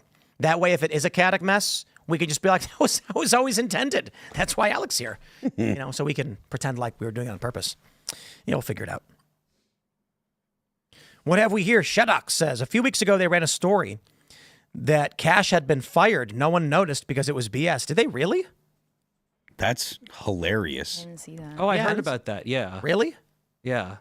At least with Waltz, there was some kind of backstory of like, oh, they're upset about the signal gate, etc. Wait, was this because of the ATF thing?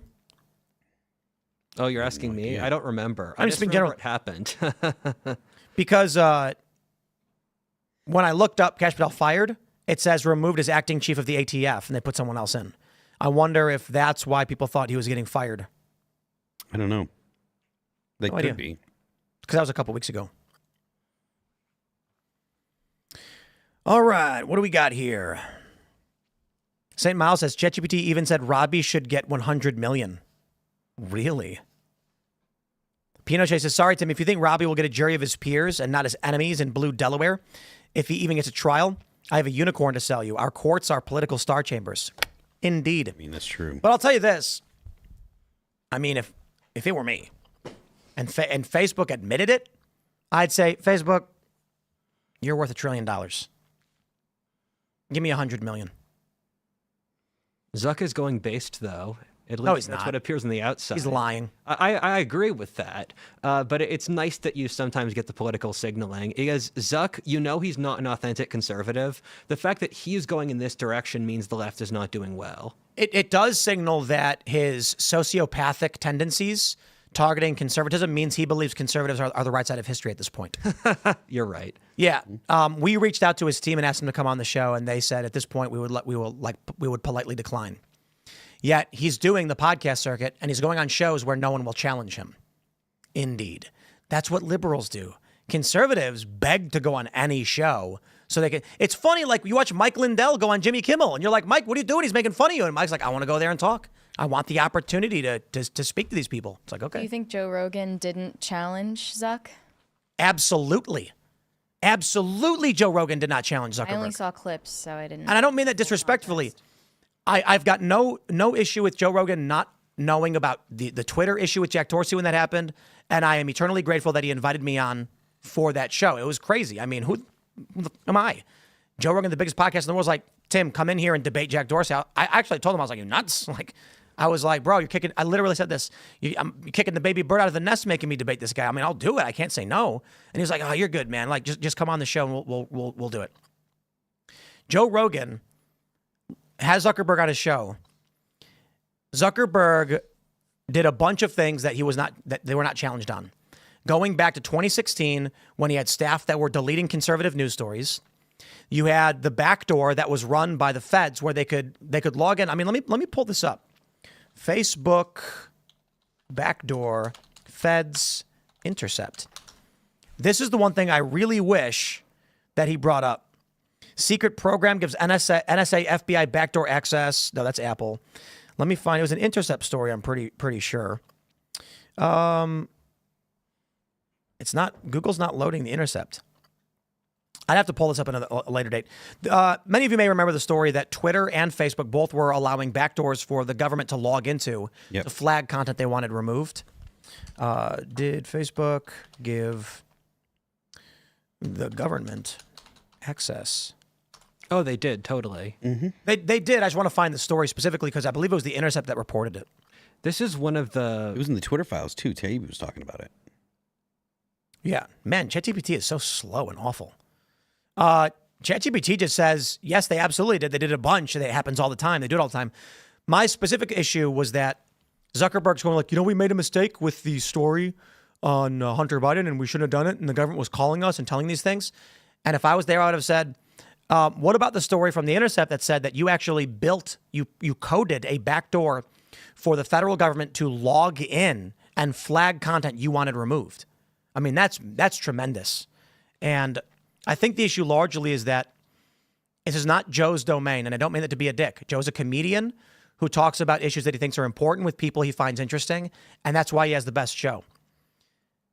This is why Zuckerberg won't go on other shows. He went on Theo Von because, once again, it's a comedian who is going to give him a big platform to pretend like he's being based or moderate or whatever, and he's not. But he's being cringe the whole time. I really want to pull this story up, though, but this always happens because they bury it. Pretty sure it was the Intercept. Whoops, that's the wrong one. That was Kash Patel. What is this one? Intercept. Leaked documents outline DHS's plans to police disinformation. That's funny, too. But that's an aside. Anyway.